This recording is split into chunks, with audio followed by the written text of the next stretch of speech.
السلام علیکم ورحمۃ اللہ وبرکاتہ۔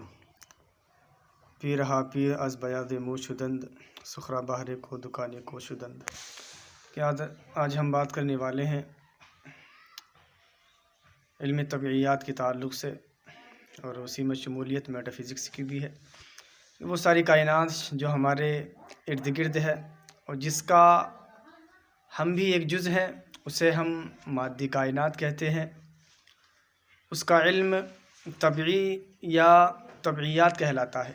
دیکھیں، میٹا فزکس یہ یونانی زبان کا لفظ ہے۔ فزکس سے پہلے میٹا کا لفظ آیا ہے، اس کے معنی اوپر، دور، آگے ہیں، یعنی وہ علم جو طبعیات سے آگے ہے، اور اردو زبان میں اسے ما وراء الطبعیات یا ما بعد الطبعیات اس لیے کہتے ہیں کہ یہ علم طبعیات سے آگے کی باتوں کے متعلق لوگوں کی سوچ بتاتا ہے۔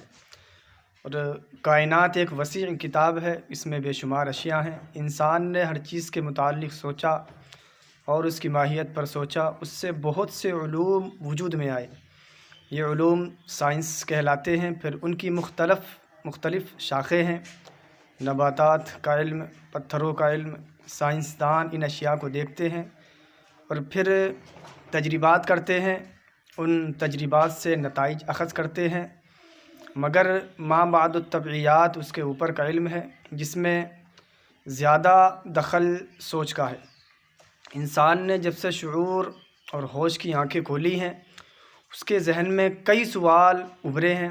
ہمارے اردو کے شاعر غالب نے کہا، سبز گل کہاں سے آئے ہیں، ابر کیا چیز ہے، ہوا کیا ہے، یہ پری چہرہ لوگ کیسے ہے، اور یہ کائنات کیا ہے، اس کا بنانے والا کون ہے، اور یہ کیوں وجود میں لائی گئی۔ یہ اور اس قسم کے کئی سوالات ہیں جو سائنس کی رسائی سے باہر ہیں، کیونکہ سائنس ایک تجرباتی علم کا نام ہے، اور تجربات میں وہی چیز لائی جا سکتی ہے جس کا خارجی وجود ہو، جس کی حیثیت مادی ہو۔ مثال کے طور پر سائنسدانوں نے تجربات شروع کیے اور اس کے وجود پر غور و فکر کر کے چند نتائج اخذ کیے۔ پہلے وہ اپنی قوت مشاہدہ کو کام میں لائے اور اس سے انہوں نے چند نتائج اخذ کیے۔ مثلا یہ کہ پانی سیال ہے، اوپر سے نیچے کو بہتا ہے، ہمیشہ اپنی سطح پر ہموار رکھتا ہے، بے رنگ، بے بو اور بے ذائقہ ہے۔ یہ ابتدائی مشاہدات سے حاصل شدہ معلومات ہیں۔ اب انہوں نے تجزیہ کیا اور ہمیں بتایا کہ یہ دوا ہواؤں کا مرکب ہے، اور وہ ایک خاص تناسب سے جمع ہوتی ہے تو پانی بن جاتا ہے۔ 2 حصے ہائیڈروجن اور 1 حصے آکسیجن ہو تو ان کی ترتیب سے پانی بن جاتا ہے۔ یہ ان کا اہم ترین انکشاف تھا، اور یہی سائنس ہے۔ ہم نے ان سے ثبوت مانگا، انہوں نے ان 2 گیسوؤں کو ملایا اور پانی بنا کر دکھا دیا۔ ہم ان کے علم کا انکار نہیں کر سکے۔ کیوں؟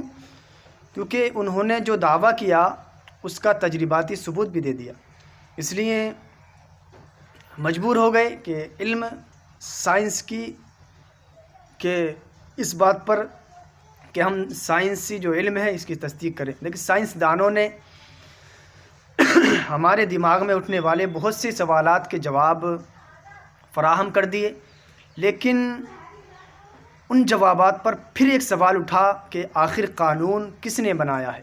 2 حصے ہائیڈروجن اور 1 حصہ آکسیجن ملانے سے پانی بنتا ہے، اور پھر کس لیے بنایا، اور کس طرح سوچ لیا کہ پانی ہو تو پھر آگے پانی سے بہت سی مخلوق پیدا کی جا سکتی ہے، اور اس سے پیدا ہونے والی مخلوق کی بنیادی ضرورت پانی ہی ہوگا۔ لیکن یہ ساری باتیں سوچ کر اس نے بہت سی گیسیں پیدا کی اور پانی وجود میں آیا۔ پانی ایک مادی چیز تھا، اس کی حیثیت طبعی تھی۔ اس کے متعلق جو سارا علم سائنسدانوں نے حاصل کیا وہ علم طبعی کہلاتا ہے۔ اور فزکس یعنی طبعیات سے متعلق ہے، لیکن اس کے بعد جو سوالات پیدا ہوئے ان کے سائنسدانوں کے پاس بھی کوئی اس کا جواب نہیں،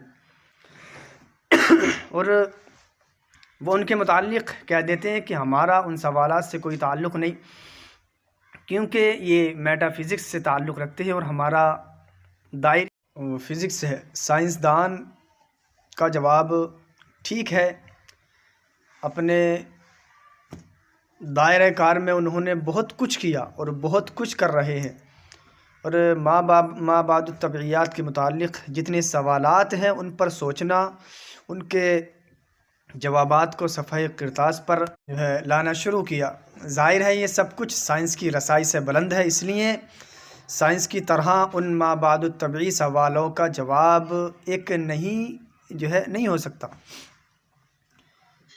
کسی نے کچھ کہا، کسی نے کچھ، مختلف اوقات میں مختلف انسان ایسے آئے جنہوں نے لوگوں کو بتایا کہ اس کائنات کا خالق اور مالک اللہ ہے، اور وہ انتہائی طاقتور اور مدبر الامور ہے، سارا جہاں، ساری مخلوق اسی کی پیدا کردہ ہے، سبھی عناصر اس نے پیدا کیے اور وہی انہیں چلاتا ہے۔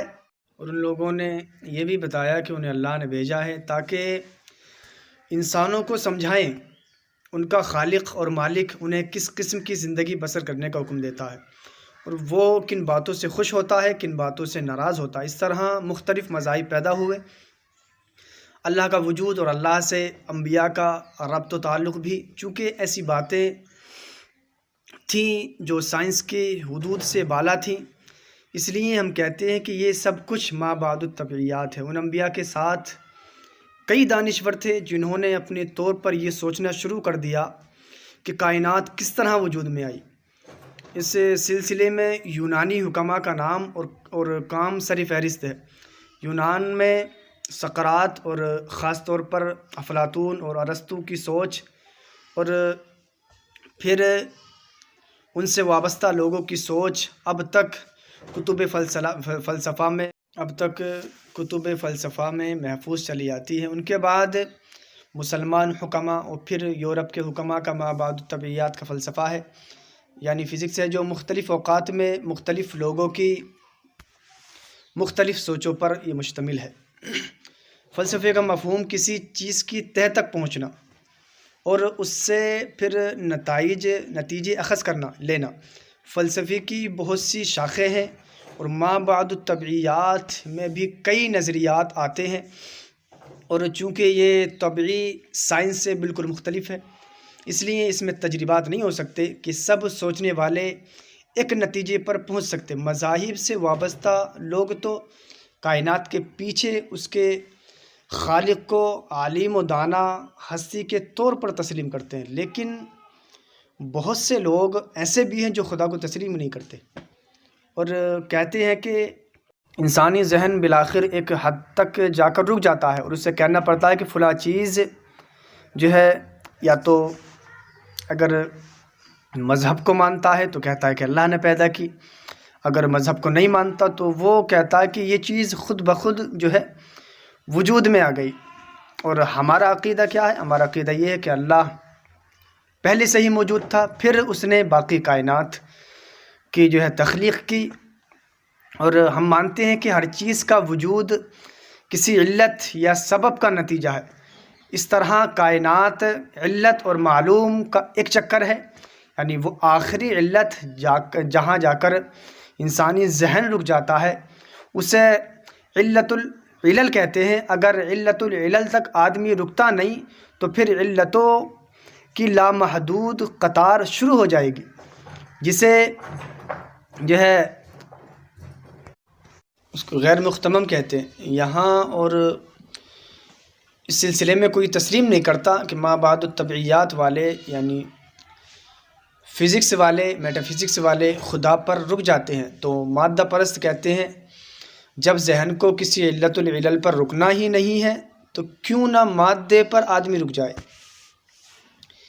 اس طرح ایک حقیقی اور سامنے موجود چیز تو علت العلل بنتی ہے۔ ما بعد الطبعیات کو اس پر اعتراض کہ مادہ بھی بالآخر فنا ہو جاتا ہے، یعنی فزکس والوں کو اس پر اعتراض ہے کہ مادہ بھی بالآخر فنا ہو جاتا ہے، میٹا فزکس والوں کو۔ اور دوسری کائنات میں جو حیرت انگیز تناسب ہے، اور ہر چیز میں خود سائنسدانوں کو جو حکمت اور دانائی نظر آتی ہے، بے جان، مردہ اور بے شعور مادہ مادہ دوسری مادی اشیاء کو کس طرح خود بخود تخلیق کرتا گیا اور اس کی تخلیق کردہ اشیاء میں دانائی کہاں سے آتی گئی، یہ اور اس قسم کے کئی سوالات پیدا ہوتے ہیں جن کے مادہ پرستوں کے پاس بظاہر کوئی جواب نہیں ہوتے، لیکن انہوں نے اپنے طور پر سب کا جواب دینے کی کوشش کی ہے۔ ما بعد الطبعی مسائل پر سوچنے والوں نے جو کچھ سوچا وہ قدیم اور جدید فلسفے کے نام سے موجود ہے۔ فلسفہ یعنی اس کو فزکس کہتے ہیں۔